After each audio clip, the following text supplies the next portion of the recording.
هنفرض ان وزنك 80 كيلو وانت عامل دايت وعايز تكبر عضلاتك.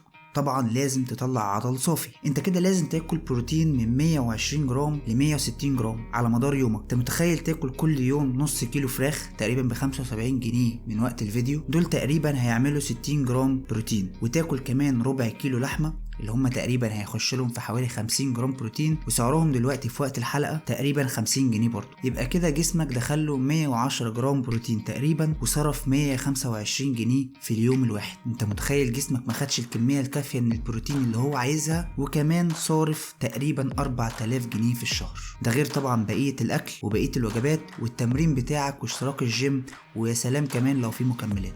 فطبعا مصاريف كتير جدا. عشان كده انا جايب لك 10 اكلات النهارده غنيه جدا بالبروتين ورخيصه نسبيا بالنسبه للفراخ واللحمه. يلا بينا نشوف.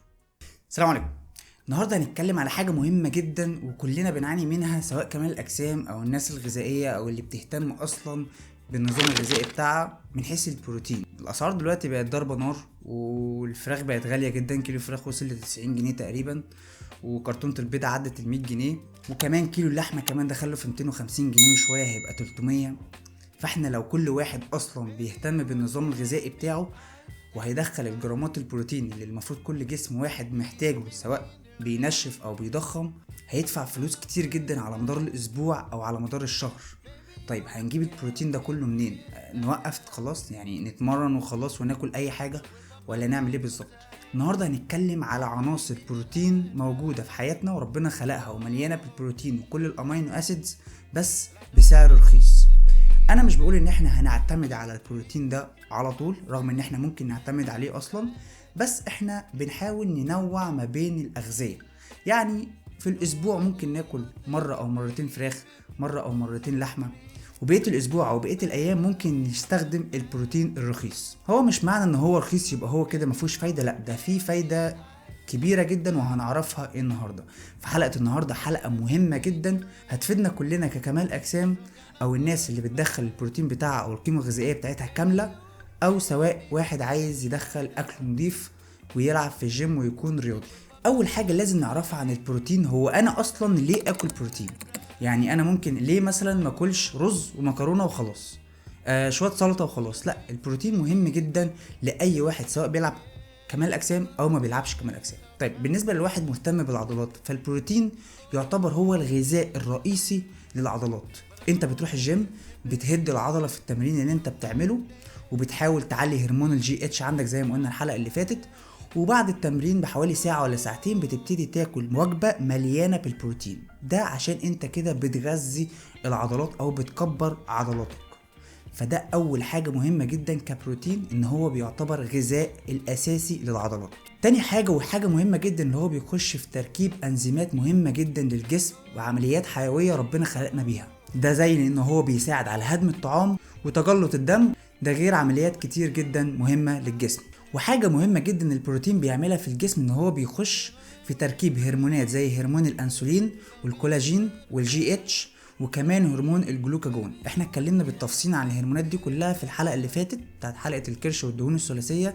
لو لسه ما اتفرجتش عليها تخلص الحلقة دي وروح اتفرج عليها، لان هي حلقة مهمة جدا، هسيبها لك تحت في الديسكريبشن. رابع حاجة مهمة جدا للبروتين ان هي بتعلي المناعة بتاعت الجسم. فزي ما شفنا ان البروتين مهم جدا للجسم كقيمة غذائية، فهي قيمته كبيرة جدا. طيب انا المفروض ان انا ادخل الجرعه كام؟ ادخل كام جرام عندي في جسمي عشان ابقى كده خدت الجرعه الكامله من البروتين؟ لو انا شخص عادي او شخص رياضي او شخص ما بروحش الجيم عموما، فانا بدخل 8 من 10 جرام في وزني. لكن لو انا بروح الجيم او شخص رياضي وعايز اكبر عضلات، فانا بدخل 1.5 جرام ل 2 جرام في وزني. كده احنا عرفنا فايده البروتين العامه ان المفروض اي حد يكون عارفنا، فانا قلت اراجع عليها في السريع. طيب نخش في صلب الموضوع، وايه هي اصلا المصادر البروتين اللي احنا جايين نتكلم عليها النهارده اللي هي تعتبر رخيصه وهتبقى مفاجاه لمعظم الناس مننا. اول حاجه معانا في الحلقه وهي الترمس. الترمس فيه بروتين، فيه بروتين وفيه بروتين كتير كمان. ال 100 جرام من الترمس فيه 36 جرام بروتين. انت متخيل؟ سكوب البروتين نفسه اللي احنا بنجيبه من بره فيه 25 جرام بروتين. انت متخيل 100 جرام من الترمس اللي احنا بناكله يبقى فيه 36 جرام بروتين؟ فيه 36 جرام بروتين. 100 جرام اللحمه نفسها، لحمه صافي 100 جرام فيها 26 جرام بروتين. يعني انا ممكن اطلع عضلات من الترمس ولا يعني انت ممكن تنوع الجسم نفسه، لو اخدته على الترمس كبروتين هيدي القيمة الغذائية بتاعته، بعد كده هيتعود عليه. فانت لازم تنوع، واساس الحلقة دي ان احنا لازم ننوع في مصادر البروتين بتاعتنا. منها طبعا من اهم المصادر اللي احنا ممكن نستخدمها كسناكس الترمس. ده غير جدا ان الترمس مليان بالفوائد. رقم واحد فهو صحي جدا للاعصاب، تاني حاجة فهو غني جدا بالنحاس والحديد وفيتامين سي وفيتامين بي، ده غير ان هو بيساعد على تقليل ضغط الدم. بس ملحوظة لما نيجي ناكل ترمس بالكمية المحددة لينا نحاول نقلل الملح فيه، او يا ريت نقطع الملح خالص فيه، ممكن نعصر عليه شوية ليمون وناكله. ده غير ان كمان الترمس بيعالج من مشاكل الهضم وبيقوي العظام وبيقوي القلب. فالترمس مليان جدا بالفيتامينات ومليان جدا بالفوائد، فهيبقى مهم جدا ليك كمن حيث الفوائد اللي احنا قلناها، او كيبقى مصدر من مصادر البروتين بتاعتنا. تاني حاجة وانا اترددت ان انا اقولها وادخلها من ضمن القيم الغذائية او من ضمن الاكل الرخيص، بس يعتبر رخيص بالنسبة لسعره دلوقتي، هو كان الاول ارخص بكتير بس دلوقتي برضو يعتبر ان هو غلي شوية، بس هنقوله اللي هو البيض، لان هو مليان بالفوائد. واحنا قلنا قبل كده اول ما نقول بروتين يبقى بيض. البيضة الواحدة فيها حوالي من 6 جرام ل 8 جرام بروتين، ومليانة بالفيتامينات كلها تقريبا، كل الفيتامينات تقريبا موجودة في البيض ما عدا فيتامين دي. ده غير ان هو مصدر كامل جدا للبروتين، فهو مليان بالامينو اسيدز، في كل الامينو اسيدز اسينشال تقريبا، وغني جدا بالاوميجا 3. اوميجا 3 اللي هي اصلا مهمة جدا للاعصاب ومهمة جدا للجسم عموما. فاول ما تسمع كلمة اوميجا 3 اعرف ان القيمة الغذائية او الاكل ده بيقوي القلب وبيقوي المناعة، وكمان بيساعد على حرق الدهون الثلاثية. وطبعا زي ما احنا لسه قايلين ان البيض مهم جدا للاعصاب، ده لانه غني بالبي 6 والبي 12. فزي ما احنا شايفين البيض مهم جدا وفيه كمية فيتامينات كبيرة، بس يعتبر هو غالي نسبيا او بقى غالي نسبيا لانه يعتبر من البروتين الحيواني، او اللي هو مصدر من مصادر البروتين الحيواني. تالت أكلة معانا وتعتبر رخيصة برضو وهي الفاصوليا البيضة. 100 جرام من الفاصوليا البيضة فيها 21 جرام بروتين، ده يعتبر برضو كمية كبيرة بالنسبة للفاصوليا أو بالنسبة لأكلة فيها بروتين. فالفاصوليا البيضة فيها كتير جدا من الفايبرز، يعني فيها ألياف كتير فبتساعد على الشبع، ومليانة جدا بالحديد، ده غير ان هي بتحارب اصلا من امراض السرطان. رابع اكلة معانا وهي الفول السوداني. ال100 جرام من الفول السوداني فيها 26 جرام بروتين، ويعتبر الفول السوداني برضه يعتبر مصدر مهم جدا من البروتين زي ما قلنا، ومصدر مهم جدا للدهون الصحية. فانت لو جيت اخدت بالك من المايكرو نيوتريشنز او القيمة الغذائية بتاعت السوداني فزيها زي اللحمة، بس ان اللحمة مصدر بروتين حيواني والسوداني يعتبر مصدر بروتين نباتي، وهنعرف الفرق بين الاتنين كمان شوية. الفول السوداني برضو يعتبر هو مهم جدا للحوامل، وكمان بيقلل من الحصوات اللي بتكون موجودة في المرارة. بس نصيحة الناس اللي عندها حساسية من الفول السوداني تمنعه خالص، ما تاخدوش ولا كمصدر دهون ولا كمصدر بروتين. وكمان الناس اللي وزنها كبير، الناس اللي وزنها عالي ما تاخدوش خالص، لان هو زي ما احنا قلنا هو مصدر من الدهون، فكمية كبيرة منه هتزود وزنك جدا، لان قلنا الجرام الواحد من الدهون فيه 9 كالوري، فانت لما تاخد كمية 100 جرام من السوداني فهياخد معاك كالوريز كتير. فنصيحة لو انت واحد مليان امنع الفول السوداني او خد منه بكميات قليلة. خامس وجبة او خامس اكلة معانا النهاردة وهي سمك السردين. انا كنت عايز اقول الاسماك عموما اصلا دلوقتي تعتبر بالنسبة للحوم والفراخ او كمصدر حيواني للبروتين فيعتبر السمك ارخصهم. فالسمك عموما كله فيه كمية بروتين كويسة جدا، ده غير ان هي غنية جدا بالاوميجا 3. فالسمك مهم جدا، بس ما ينفعش ناكل سمك طول الاسبوع، يعني هي نصيحة بتبقى مرة او مرتين طول الاسبوع، عشان كتر السمك بيعلي الزئبق في الجسم ودي حاجة غلط جدا. طيب هنرجع بقى لسمك السردين اللي احنا جايين نتكلم عليه. لو انت اكلت 100 جرام من سمك السردين فهو هيديك 26 جرام بروتين، دي برضو حاجة كويسة جدا. ده غير ان هو مهم جدا للاعصاب، فهو فيه بي 12، وقلنا ان هو غني جدا بالاوميجا 3. معنى كلمة اوميجا 3 يبقى بيقوي القلب وبيساعد على التخلص من الدهون الثلاثيه زي ما احنا قلنا.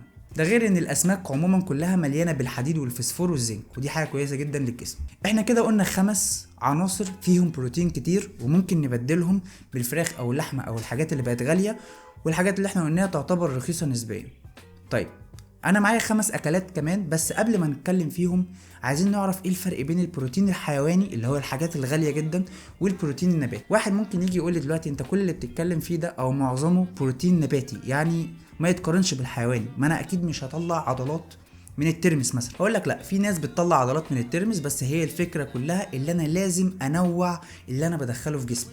لازم انوع انا بدخل ايه في جسمي بالظبط. طيب تعالى نتكلم دلوقتي كلام علمي، او لازم اللي قدامي او انت كمشاهد لازم تعرف ايه الفرق بين البروتين النباتي والبروتين الحيواني. قبل ما نعرف الفرق بين الاتنين لازم نعرف حاجه، ايه هي الامينو اسيدز. البروتين كله بيتكون من امينو اسيدز. لو احنا مثلا خدنا في الاعتبار المبنى او العماره، لو العماره دي تعتبر جسمي، يبقى الطوب اللي انا بنيت بيه العماره هي الامينو اسيدز. فطبعا الامينو اسيدز تعتبر من الاساسيات عشان ابني جسمي. الامينو اسيدز بتتكون من 3 انواع. اول حاجه معانا وحاجه اسمها النون اسينشال امينو اسيدز، ودول يعتبروا 11 نوع. تاني حاجه معانا اسينشال امينو اسيدز، ودول يعتبروا 9 انواع، وده اللي انا باخدهم من بره لان الجسم ممكن يعمل ال11 التانيين. وتالت نوع معانا الكونديشنال امينو اسيدز، او حاجه جسمي ساعات بينتجها وساعات لا، فنركنها دلوقتي على جنب لان هي اصلا مش موضوعنا دلوقتي، او ان انا ما اقدرش اخدها من بره. اصلا هو جسمي يا بينتجها يا ما بينتجهاش. دلوقتي احنا لازم نركز على التسعة امينو اسيدز اللي الجسم ما بينتجهمش اصلا، وانا باخدهم من بره من اكلي او المكملات الغذائيه. لو احنا جينا بصينا للمصادر الحيوانيه زي الفراخ او اللحمه او السمك، فكل ده اي اكله فيهم فيها كل الامينو اسيدز اللي انا محتاجها، يعني فيها التسع طوبات اللي الجسم بيبنيهم، which is ان حاجه كويسه جدا. او الامينو اسيدز اللي بتكون في البروتين الحيواني مهمه جدا وصحيه جدا للجسم. احنا ما اختلفناش على الكلام ده، بس احنا بنتكلم ان هو دلوقتي بقى غالي، فاحنا كده كده لازم ندخله في جسمنا، بس مش بصوره يوميه عشان السعر بقى غالي. فاحنا بنحاول نجيب بديل ليه وفي نفس الوقت يديني الهدف اللي انا عايزه.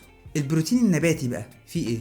البروتين النباتي خلينا متفقين هو مش كامل، يعني مفهوش الناين اسينشال امينو اسيدز اللي احنا عايزينهم في اكله واحده. يعني مثلا لو انا جيت بصيت للترمس او الفاصوليا او السوداني، لو جيت بصيت هو لوحده مش هلاقي فيه التسعة امينو اسيدز. طب انا اعمل ايه عشان اخدهم كلهم من البروتين النباتي؟ لو احنا جينا ادينا مثال، مثلا عملنا رز وفاصوليا. الفاصوليا يعني احنا بنقول كمثال علمي، لو الفاصوليا فيها 6 امينو اسيدز من التسعة، فانا هلاقي الرز فيه ال3 التانيين. يعني لو انا اكلت الوجبة كلها على بعض الرز والفاصوليا، فانا كده هاخد الاسينشال امينو اسيدز كلهم في وجبة واحدة. هل ده كمثال؟ لا، دي حاجة علمية، حقيقة علمية. وجبة الرز والفاصوليا فيها كل عناصر البروتين اللي ممكن 100 جرام فراخ او 100 جرام لحمة يدوهاني. المعلومة وصلت؟ ممكن ناخد مثال تاني او وجبة تانية فيها كل الامينو اسيدز. ممكن حمص الشامي اللي بيبقى موجود في الشارع، ده فيه كل الامينو اسيدز اللي ممكن الفراخ او اللحمة تدوني، وهكذا. اهم حاجة ان انا انوع اللي بدخله في جسمي، ما يبقاش انا مثلا داخل على بطولة او ان انا عايز اوصل لهدف معين في خلال شهر او شهرين افضل كل يوم اكل فراخ، كل يوم ربع فرخة، كل يوم 100 جرام لحمة، كل يوم وهكذا، كل يوم 5 6 8 بيضات. لا، انا لازم انوع، لان انا جسمي هياخد على الاكل اللي انا بدخله، هيعمل افكت في الاول، بعد كده مش هيعمل حاجة او هيعمل بصورة بطيئة. فاحنا دلوقتي لازم ننوع، شوية حيواني شوية نباتي، وفي نفس الوقت بنقلل او بنوفر فلوس. نكمل بقية الاكلات والوجبات اللي احنا جايين نتكلم عليها النهاردة. وسادس حاجة معانا اللي لسه قايلينها وهو الحمص. ال100 جرام من الحمص اللي انا باخده فيه 19 جرام بروتين. سابع اكلة معانا النهاردة وهي الجبنة القريش. الجبنة القريش في ناس بتشتكي منها كتير جدا من طعمها، بس الجبنة القريش مهمة جدا من البروتين او كمصدر مهم جدا، بالذات من الكازين بروتين. احنا عاملين حلقة قايلين فيها انواع البروتين كلها، هسيبهولك في الديسكريبشن او هيظهر عندك فوق هنا او هنا. ممكن تشوف برضو الفرق بين انواع البروتين كلها ايه هي يعتبر مصدر مهم جدا لبروتين الكازين اللي هو يعتبر بطيء الامتصاص نسبيا. فانا ممكن اكل الجبنة القريش على الفطار عشان تغذي العضلة طول اليوم، او ممكن اكلها قبل ما انام عشان تغذي العضلة بتاعتي طول ما انا نايم. ال100 جرام من الجبنة القريش فيها 11 جرام بروتين. ونصيحة، ممكن ازود على الجبنة القريش زيت زيتون، طعمها هيبقى احسن، او ممكن اقطع عليها شوية طماطم، طعمها هيبقى احسن من ان انا اكلها لوحدها. تامن حاجة معانا وهي اللب السوري. اللب السوري ممكن يتاخد كسناكس بين الوجبات، وفيه كمية محترمة من البروتين. ال100 جرام من اللب السوري فيه 21 جرام بروتين، بس نصيحة طبعا ما يكونش مملح عشان ما نزودش الصوديوم في جسمنا. ده غير ان هو غني جدا بفيتامين بي وفيتامين اي والكالسيوم والحديد والمغنيسيوم. فطبعا اللب السوري لو استخدمته كسناكس، الناس بتاكله كده عادي وهي ماشية في الشارع، هيبقى مفيد جدا للجسم. تاسع حاجة معانا وهو العدس. ال100 جرام من العدس فيه 9 جرام بروتين، فانا ممكن استخدم العدس احطه وسط الوجبات او في الاكل، او احطه مع الرز، او احطه مع اي حاجة، ويعتبر برضو مصدر من مصادر البروتين المهمة. عاشر حاجة واخر حاجة معانا النهاردة وهي حاجة اسمها الفول الحراتي. ناس كتير جدا طبعا عارفاه. الفول الحراتي يعتبر ال 100 جرام منه بيدينا 8 جرام بروتين، ده غير ان هو غني جدا بالفايبرز فبيحسس الجسم بالشبع. كده احنا عرفنا مصادر كتير جدا سواء حيوانية او نباتية نقدر ناخد منها البروتين. مفيش حد يجي يقول لي البروتين ازاي ابني جسمي وانا البروتين دلوقتي بقى غالي، هو لعبة كمال الاجسام للناس الاغنياء بس؟ لا، في مصادر كتير جدا غنية جدا بالبروتين ومليانة وحوالينا ورخيصة واحنا لسه مش عارفين. فانا حبيت اوضحها ليكم، ولو لقيت اي مصادر تانية قدامي رخيصة اكيد هعمل عنها حلقة تانية. اهم حاجة اللي لازم توصله ان انت تنوع في الحاجة اللي انت هتدخلها جسمك. يعني لما تيجي تقول ان انا هدخل مصادر بروتين ما يبقاش فراخ ولحمة بس. ربنا ادانا اكل كتير جدا غني جدا بالبروتين وانا قدرت اوضحها سواء حيواني او نباتي، فلازم نكتب الكلام ده او لازم نعرفه عشان نقدر ننوع وناخد اكبر فايدة ممكنة، كمان في ظل الظروف اللي احنا فيها اللي كل حاجة بقت غالية. فانا عشان ابني جسم صح لازم اخد الجرعة البروتين بتاعتي كاملة سواء نباتي او حيواني. بس كده، لو عجبتك الحلقة اخبط اللايك واشترك في القناة لو لسه ما اشتركتش، واكتب لي في الكومنتس لو ليك تعليق على الحلقة، وهسيب لك رابط التيك توك والانستجرام لو عايز تسألني دايركت في اي حاجة هقدر ارد عليها ان شاء الله. ودمتم في رعاية الله.